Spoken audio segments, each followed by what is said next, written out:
Hello everyone, it's Shane Kanto, your Wasteland reviewer, and I'm here to review The Woman King, and this is a new historical epic from director Gina Prince Bythewood. And interesting enough, the story for this was actually put together by Maria Bello and Dana Stevens, which is interesting, but this film focuses on the Kingdom of Dahomey and focuses on a group of women who are their greatest warriors. And during this time period, we have our leader, played by Viola Davis, and this young woman who's trying to become one of them, Naoi, played by Thuso Mbedu. And these two really are the main focus of the film. And Viola Davis, first off, got in some serious shape for this movie, and is badass. And in general, the whole group of women in this film are incredible in the physicality that they bring to their performances, the action. Prince Bythewood does such an amazing job of creating some suspenseful and impactful action sequences. They're big, they're sprawling. There's some real emotional moments in the film, too, that deliver something a little bit more impactful than just some excitement from, like, big action sequences. And there's some particular moments that really do hit, and hit in an impressive way. And this film really is anchored by some great performances. Like I said, Viola Davis, she has to show all kinds of different emotions, and she has to play this strong leader who can command a group, and you can feel it.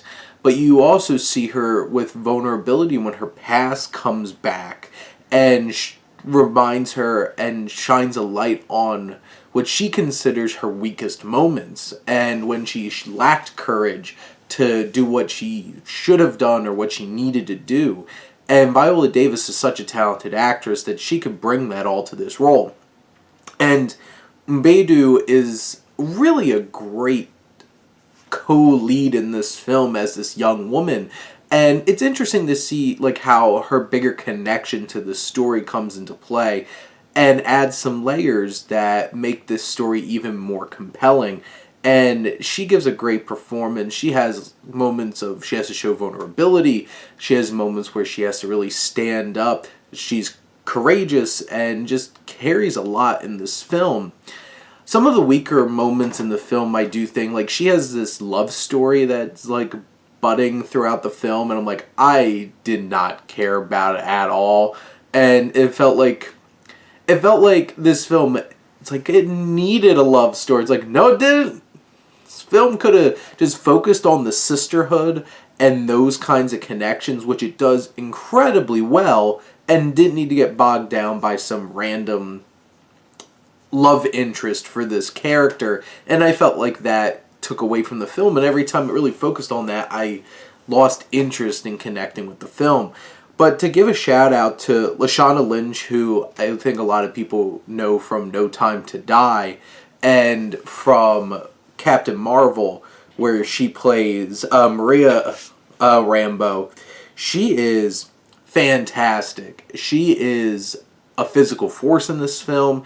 I think she's the one that really gets to sell the physicality the most, and she is quite an impactful supporting performance in this film, along with Shayla Atim, who is Viola Davis' like closest confidant, because you have Lashana Lynch kind of playing Naoi's kind of mentor and idol, but then you have Amenza, Shayla Atim's character, who is Viola Davis' right hand, and she gets some really awesome moments in physicality and in the action, but also as a great like a best friend and confidant, and you really feel that. And their relationship's one of the most interesting pieces of sisterhood in the film as well. And then you have John Boyega, who is the king of this kingdom, and I really enjoy his elements here because you could tell like he feels like he has something to really work with, which kind of sucks after watching those 3 Star Wars films and Finn, in the end, not really getting much to do by the conclusion of that trilogy. And John Boyega is a very talented actor. The film Breaking and now this, within like a month or so, he's really showing his chops. And in general, I think this film is a great historical epic. It has great themes about sisterhood. There's great performances. How it portrays slavery in terms of this particular tribe, it seems like maybe it was a bit sanitized in that regard. And between that and like the hanging like love story, I feel like this film had some elements that were kind of bogging it down at points. But in general, this is a pretty great film. And I really hope people go check this out and show this some love. And theaters need it, movies need it, and we need a movie like this. This is an impressive film and some great performances from great actresses just really owning the screen in this film. But those are my thoughts on The Woman King. Let me know what you think and let's talk some movies. But thank you as always for tuning in and supporting your Wasteland reviewer.